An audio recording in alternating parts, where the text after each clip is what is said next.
And Republican Tennessee Congressman Mark Green, let it be said, sir, as you serve on the House Foreign Affairs Committee, that it is a great day to have Brittney Griner coming home to the United States. Victor Boot, as it's also been said, a very steep price to pay. But what about what Lucas just mentioned, which was the tradition that you try to bring people home in the order in which they were taken? Well, I think this is a great day to have Brittney home. I'm happy for her and for her family. A horrible experience, I'm sure. But the real problem here is just the weakness of this president. We've got a Marine sitting over there.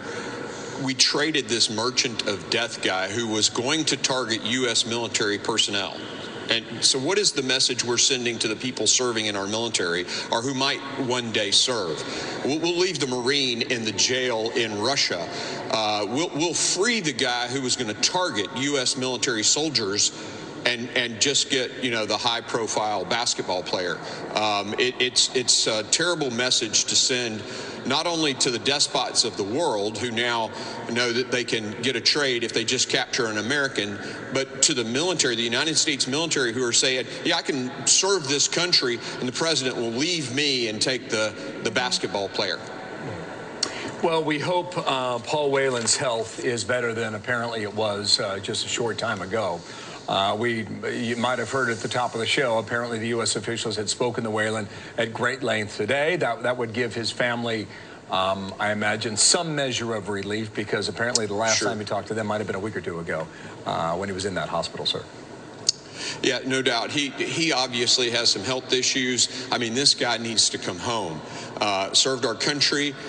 He needs to come home, and he should have been the guy who came home, or at least get two of them for one. I mean, this guy is an arms dealer, a convicted arms dealer who was, again, as you guys mentioned, targeting American soldiers to kill them.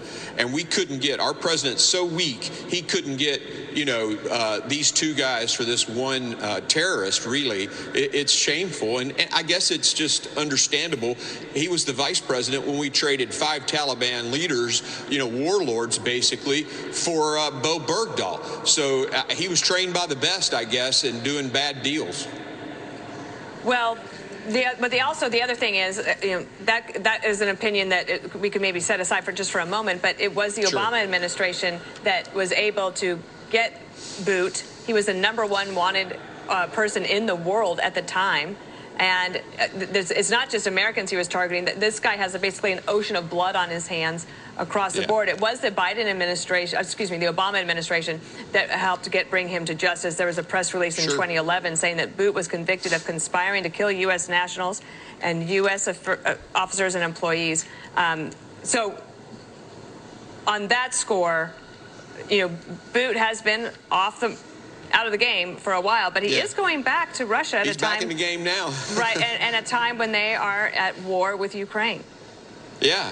I mean, you think about this, what does that communicate to the world, right? To all the despots, not only Russia, who is invading and killing now probably over 100,000 Ukrainians, 80-something thousand died in Mariupol, and we make a deal with this guy to give away a convicted murderer, arms dealer, all of that for just one person. We should have got two. If this leader was strong, if our president was strong, we could have gotten two. But Russia, two would have been two would have been a good day. Nonetheless, it still is a good day for Brittney Griner and her family.